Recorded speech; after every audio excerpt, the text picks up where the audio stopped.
last week, we talked about how the Lord's Supper is extraordinary for many reasons, not the least of which is because that in the Lord's Supper, from that point of when Jesus enters into the upper room, on through his crucifixion, we see all 10 of the works of mercy displayed. And we always want to see how Christ does them for us before we talk about how we are to do them for other people. Because the whole theme this month in our month of preparation has been that we are not to originate the works of mercy, but rather to mirror them into the world so people see him through us rather than us. So the homework that you had for this past week then was the identification of each of those works of mercy in the Lord's Supper story from the supper on to the crucifixions. How'd you do? You do okay? Everybody did okay? I'm going to share with you some of the right answers. There's certainly more than one right answer, but at least let me share my list with you and hopefully stimulate your further research. And you can see if the answer that I got was the same one you got or you got a different one. Always I love to hear about the different ones you get, so even if you want to email me, it's good too about these things. So, the first work of mercy, Jesus does good to his enemies. I point your attention to John chapter 6, verse 70, where Jesus washes the feet of and fed even Judas, who Jesus knows at that point is about to betray him. And so it says in John chapter 6, verse 70, Jesus answered them, "Did I not choose you, the 12, and yet one of you is a devil?" And so even in the midst of serving, Jesus is doing good to his enemies as he's preparing for his own death. Sharing his bread. Oh my gosh, if this one eluded you, if this was a hard one for you to find, I think you may have missed the forest for the trees. The obvious example of the sharing of the bread is the act of the Lord's Supper itself. The paradigmatic example of Jesus sharing his bread. Opening his home. I think there are several good answers here. One of the ones that we talked about during the week was that Jesus, that when the temple curtain is torn, it represents our full access to the Holy of Holies. And so we're invited into fellowship with God. Of course, through the upper room itself, the upper room is Jesus' area for hosting. And so in John 14:2-4, there's a third example. And that is that Jesus says, "My Father's house has many rooms. If it were not so, would I have told you that I am going there to prepare a place for you? And if I go and prepare a place for you, I will come back and take you to be with me, that you may also be where I am." So Jesus talks about, he has the upper room, there's the temple curtain, but there's also Jesus going to prepare a place for us and then returning to take us there with him. Fourth work of mercy. We ought to be able to remember these from the song, right? The fourth work of mercy that Jesus did for me. Visiting and remembering. And there, a verse that I really like, or a couple of verses I really like that you can look up are in 1 Peter.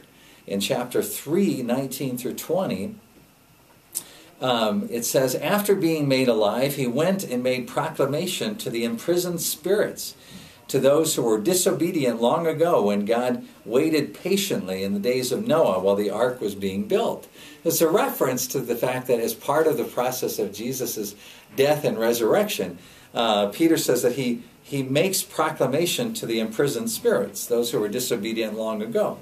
Another one that you can look at in terms of visiting is that when Jesus is in the Garden of Gethsemane, Matthew 26:40, it says that Jesus visits the 3 sleeping disciples in the garden. In the midst of his own prayerful preparation, he goes to them repeatedly and he says, "Hey, wake up." I like that because, as we'll talk about several months from now in visiting and remembering, when we visit and remember, sometimes our work is that kind of work of buttonholing people and saying, "Hey, where you been? You need to see you around here." The fifth work of mercy, healing the sick. Healing and comforting. How about Luke chapter 22, verses 49-51? Again, I just think it's amazing. In the midst of Jesus' own tribulation, his own struggles, that he is enacting each of these works of mercy. So, sometimes we say, "Oh, I am too busy. I have too many things to do." But in the middle of being arrested, we read this. When Jesus' followers saw what was going to happen, they say, "Lord, should we strike with our swords?" And one of them struck the servant of the high priest and cut off his right ear. But Jesus answered, "No more of this." And he touched the man's ear and he healed him. Remarkable. The sixth work of mercy, proclaiming the gospel. I think there's several really exciting proclamations of the gospel that are made here. His words to this whole section of Scripture are the gospel. The trial, in the trial itself, there's numerous mentions of the gospel. I'd call your attention especially to Luke 22:22. Jesus says, "The Son of Man will go as it has been decreed." One of the things we'll talk about as we study proclaiming the gospel is that the gospel is always according to the Scriptures. That's one of the things that we kind of forget in the modern proclamation of the gospel, is that the phrase that the Bible always attaches to the proclamation of the gospel is according to the Scriptures. So Jesus' reference here is the Son of Man will go as it has been decreed. One of the ones that I'm not sure if you caught or not, because for example, Pilate actually proclaims the gospel by inadvertently, when he says it is expedient that one man should die for the people. And John says, and he didn't know what he was talking about, but he was right on. But also in Matthew 27:62-64, the next day, the one after preparation day, the chief priest and the Pharisees proclaimed the gospel. They go to Pilate. "Sir," they said, "we remember that while he was still alive, that deceiver said, 'After 3 days I will rise again.' So give the order for the tomb to be made secure until the 3rd day. Otherwise his disciples may come and steal the body and tell the people he has been raised from the dead." So even, Jesus says, as he's entering into the city on Palm Sunday, he says that if we don't speak, even the rocks will cry out.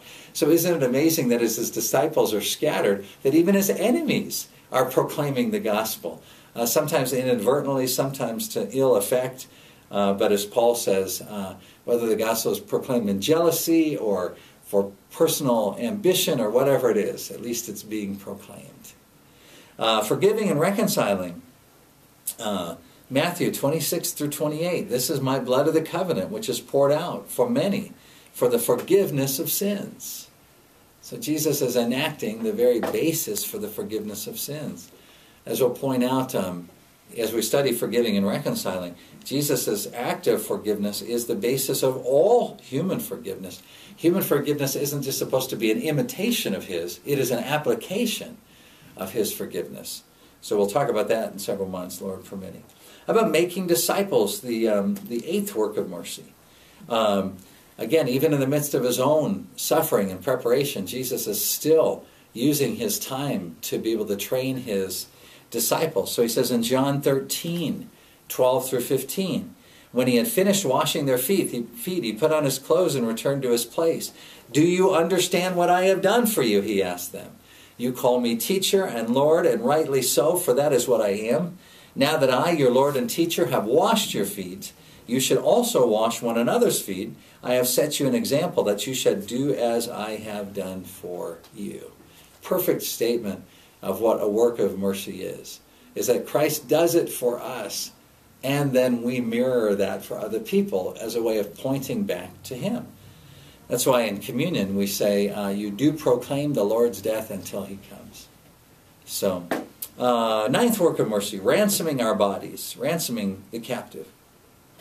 Matthew 20:28, one of the verses we'll study when we study ransoming the captive, as it comes up towards the end of the year, Lord permitting. "Just as the Son of Man did not come to be served, but to serve and to give his life as a ransom for many." So Jesus does not pay the ransom, he is the ransom. His life is the ransom for many. And so he redefines what ransom ought to be for us. We ourselves have been made a ransom to be able to ransom others in his name. And finally, reigning over creation. That'll be our final work of mercy that we study. And Jesus, as he's talking throughout the Gospel of John, talks about his glory being revealed on the cross. And so he makes reference to that in John 12:32. He says, "But I, when I am lifted up from the earth," meaning when he's hanging on the cross, "I will draw all men to myself." So, This is the foundation of all of our study of the works of mercy. Is how did Christ first do this for us? And so those aren't the only places he did it, but what a wonderful thing that we can remember each time we take communion to be able to call to mind each of those works of mercy that he's done to us. So remember, each of these as our month of preparation draws to a close. We get ready to begin next week, as the Lord permits, to come and hear and do each of the works of mercy as we start with our in-depth focus on doing good. And so, before we do unto others, let us always hear first how Christ has done unto us.